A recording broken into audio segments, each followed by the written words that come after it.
Hello, hello. All right. Our next speaker is Brandon Phillips.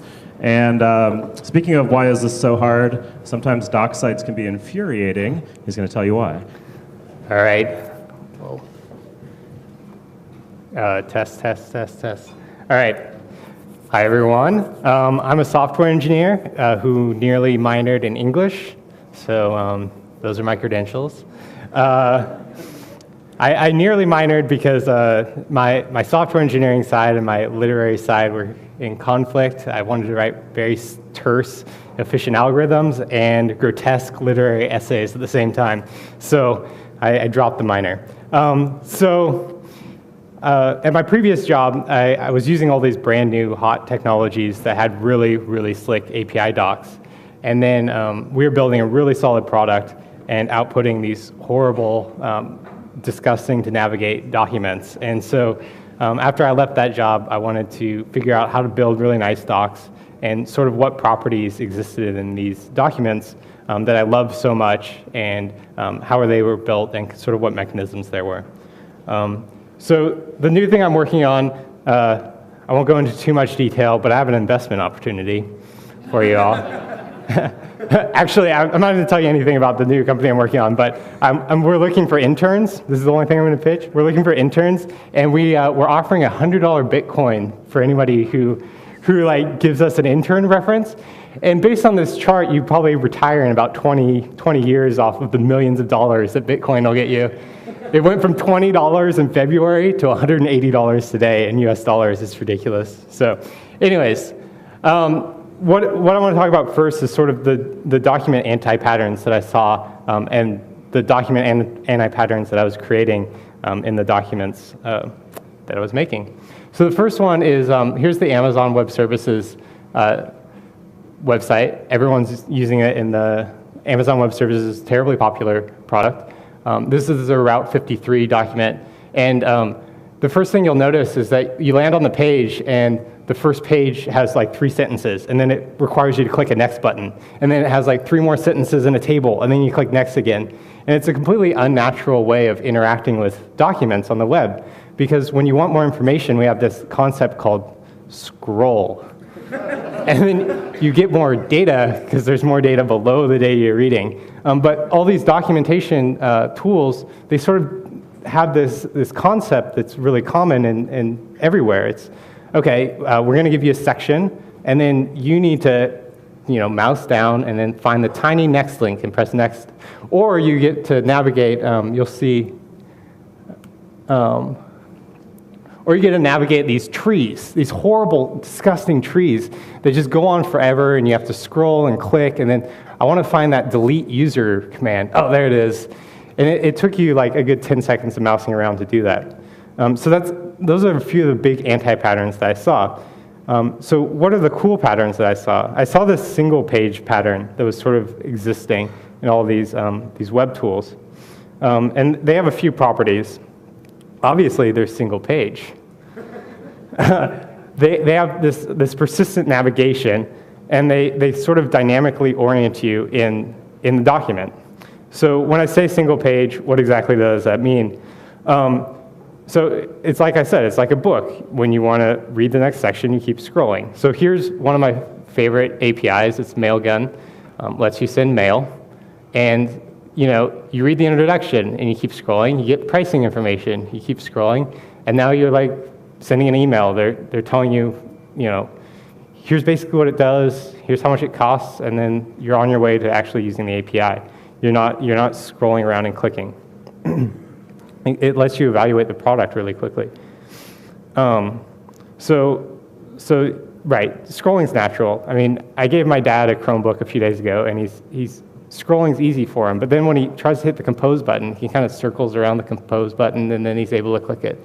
And it's a really hard thing to do with trackpads if you're not terribly good with using them. So yeah, I always think of these like next page buttons. I try to think of an analogy of what they'd be in real life if you're reading a book or something. It'd be like if you got to the end of a page of the book, and then instead of just flipping the page, which is natural, it's like, go to page 64 for the next page. It's like, why do I have to take this weird action? It should just come to me. And the next advantage of these single-page documents is that search is free. We've been talking about, search is really important to documentation, but if all the documentation, for the most part, is on a single page, you press Control F, and now you're searching. You're Googling around the page. So that feature kind of comes free. Right. So there's also some advantages to the document writer for these single-page documents. It sort of forces you to think about the beginning, middle, and end. Like, what journey is this person going to take with a document? You're not necessarily breaking things up into sections. You're thinking about, well, they're going to actually be scrolling through this. How would I feel if I was scrolling through this? Am I going to actually know where I am? And one advantage is just completely practical. Like, a lot of the documentation frameworks force you to have 10, 12, 100 files or deeply nested XML structures. And having a single page doc reduces that down. So the next thing that the next feature I really found that I loved was this persistent navigation. And this is from the Express.js docs. You'll notice over on the right-hand side that as I scroll around the page, the navigation's staying in one place. It's not getting lost. It's not scrolling off the page.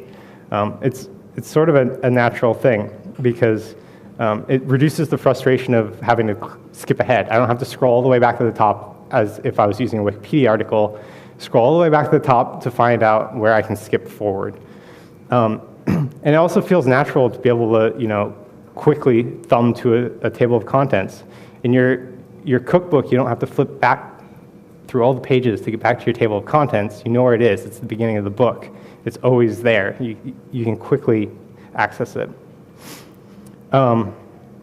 And some advantages for the documentation writer of this persistent navigation is you're constantly reminded of how bloated the sections are becoming, how deeply nested you're making things.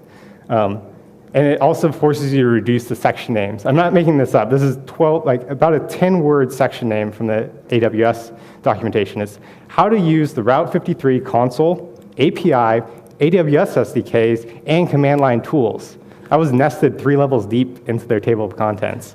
So you need to really think through if somebody's going to want to parse that entire sentence in your table of contents. And then the last feature that I really love is this dynamic orientation, which is a term I just made up, but it sounds good and it seems accurate. So on the left, you'll notice that as you're scrolling through, it's actually telling you where you are in the document. So if you're clicking around and then you scroll back up in the document, you know that you're in that section. You kind of get a sense of distance and you get a sense of where you are. It orients you.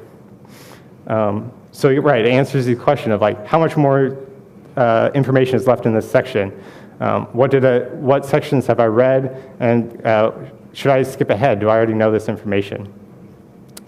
So single-page docs is sort of a difficult word to roll off the tongue, and terminology is really important. Language is important. So I got to thinking, these single-page docs, they have fewer controls. There's no forward next buttons. There's no deep nested structures. They have a complete lack of page breaks. No breaks at all. So I was thinking about byte culture, lack of control, no breaks, and then I came up with this, Fixie docs, right? So that's sort of the term that I came up with was Fixie docs. So what parts, how do you go about building one of these Fixie documentations? So the first thing is to know the downsides. This sort of documentation probably doesn't play well to everything. It's going to be harder to link to because since the sections aren't broken up into individual URLs, you can't necessarily link to the exact paragraph that you want somebody to read in the documents. Googling will, without help of good JavaScript, will land you probably not in the right section of the page. So it may require a secondary search. You land at the page and then have to type in your term again. And you might have to throw out your old tool chain. I know that some of the tool chains for documentation can't really generate a single page like this. DocBook is surprisingly inflexible, depending on how you have it set up for doing this sort of stuff. Right, so make sure you have the right match. FAQs are probably not a terribly good format for this because the content entries tend to be a long English question, which is going to be difficult. And things that have lots of loosely coupled components where a complex table of contents might make sense probably won't do well with this. So yeah, this is an example of like an FAQ that you probably wouldn't want to shove all those items into a persistent navigation bar on the right. The other important thing is I'm advocating like having a single page doc, but you should also consider where to split the docs. A lot of these frameworks and websites that are doing this style of documentation, they're not necessarily putting tutorials and guides and API docs all into one place. Like the previous speaker was talking about, you kind of have to make this choice of where you're providing too much information in a single document, and intermixing APIs with guides isn't terribly friendly or nice thing to do. And one example of a product that does it, I think, pretty well is Twitter Bootstrap, which they have the persistent navigation along the left-hand side, and then also they have sort of these larger sections that are separated into guides and APIs along the top. And so you sort of have persistent navigation along sections and like single-page documents. So it's a nice document to read and browse. So I looked around and wanted to generate, docs for my new product, and I couldn't really find anything that did it. Everyone kind of has their own thing. Twitter Bootstrap has a lot of manually written HTML, and Express has a lot of manually written stuff. So, there's not really a lot of tools that off the shelf you can pull off and do this sort of stuff with. Anyways. And then also when I was reviewing this with somebody, they said, well, what about the size requirements? Like, you're downloading all the documentation at once, essentially. And so my argument is this, this GIF that we just enjoyed, and we send around GIFs all the time of cats and, superheroes and, everyone, GIFs everywhere, Gangnam Style. But when you actually look at it on like a bandwidth chart, that GIF was 2.1 megabytes, and then all the API documentation for Express.js was like 400 kilobytes, and compressed, it's like 40 kilobytes. So really, it doesn't matter at all. It does, like in the grand scheme of things, the 18 cat GIFs you read today, you could have probably downloaded all the documentation you used for the month. So yeah, think about it. And so the last thing, one more thing, no. The last thing I want to talk about is I spent a couple evenings sort of hacking together a little demonstration framework for building these things. So it's a product. It's actually just a Git repo that puts together a few tools to create a single-page documentation framework. You input Markdown, and then you write the Markdown, and then it shows up in your browser, and it does documentation in a single page. And there's a lot of stuff missing. There's a huge to-do, but I think it might be an interesting start if people want to kind of get together and build something that does this style of documentation together. So you can find it over on the GitHub thing. So yeah, it's all open source and MIT and stuff. And lots of bugs. All the bugs are free. You get them. And it integrates with GitHub Pages too. So when you like run git commit and run git push, then it shows up on like a URL that you can browse with the browser. So yeah, single page docs, Fixie docs. That's it.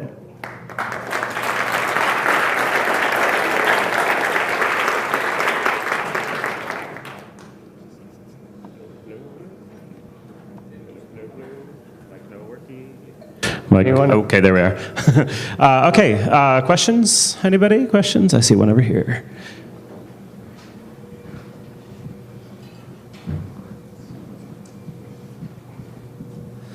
Yeah, so single-page docs seem to work really well for like technical audiences and for like API documentation and developer-focused stuff. For user-facing ones, we actually did some testing doing large single-page docs, and basically we ran into this phenomenon called like fuck that, where basically users would just look at the giant documentation page and we're like, not even going to learn this. This is too complicated. Yeah. So what are recommendations? I mean, we ended up with going with a hybrid style where we have semi sort of broken up chunks, but I'm just wondering your thoughts on that. Sure, I completely believe your research and intuition on that. I mean, yeah, I mean, developers sort of know when they're finished consuming stuff, and I don't know, if you watch people use these things like Google Plus, they just get kind of frustrated and throw up their hands. So I don't know.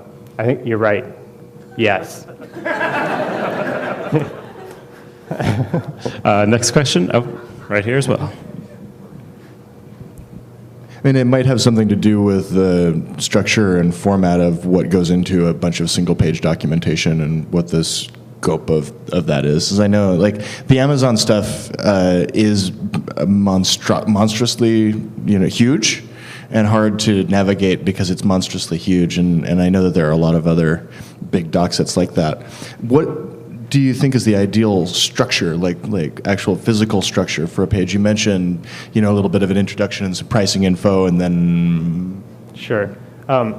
So my thought on that is actually, right. So I feel like you need to, essentially with a single page doc, you need to lay out the document essentially the same as you would a multi-page doc. So you provide introductory material, all that stuff, and just slowly segue into deeper and deeper material. What I think is sort of doing a disservice is that, for example, when I was at Rackspace and we were using DocBook, which I'm assuming is the exact same, because it looks spookily similar to Amazon's, is that you're looking at one gigantic XML when you're editing it. And you have no sympathy for the user, because when you look at it, it's one gigantic thing. But then when it compiles down, you're like, oh yeah, it looks good, and you never actually have to use the output. So I feel like, having a single page doc, you actually have to empathize a little bit more with the user, because the input format looks remarkably like the output format, which is sort of important because you're interacting with the input format most of the time. Questions upstairs? Anybody? Nope. Any more down here? Nope. One Okay. back Oh, in the one, back. one in the back. All right. Sorry. I'll take one to get the clicker. So one of the questions we run into thinking about documentation is reusing pieces of documentation in different forms. And if you have all the documentation in one page, it's really hard to pull sections out. So it's kind of this data philosophy here. Yeah, with those single page docs, you're still providing anchors, HTML anchors, so you can link to individual sections still. It's just... Has some of the pieces of one and some of the pieces of the other, that kind of reusability. So That sounds hard. So you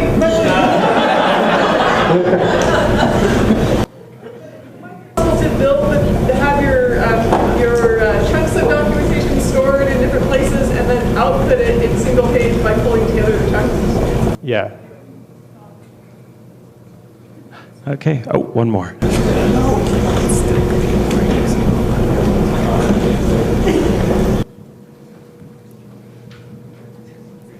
Hi, I just wanted to know if you've done any more investigation or put any more thought into searchability of docs using things like Google Custom Search, or we look at the same problem. We actually tried also a single page approach, Right. And we tried using Elasticsearch, and then it kind of tweaks how you have to do indexing, even if you have jump links. Right. Do you have any thoughts on that, or have you investigated solutions where you can maintain the single page approach, but you can still jump deeper into the content? Yeah. Without So- having to do find, of course, too. Yeah, for sure. So that's something that I'm really excited about. Is somebody wrote a library recently called Lunar, which is a JavaScript front-end indexer.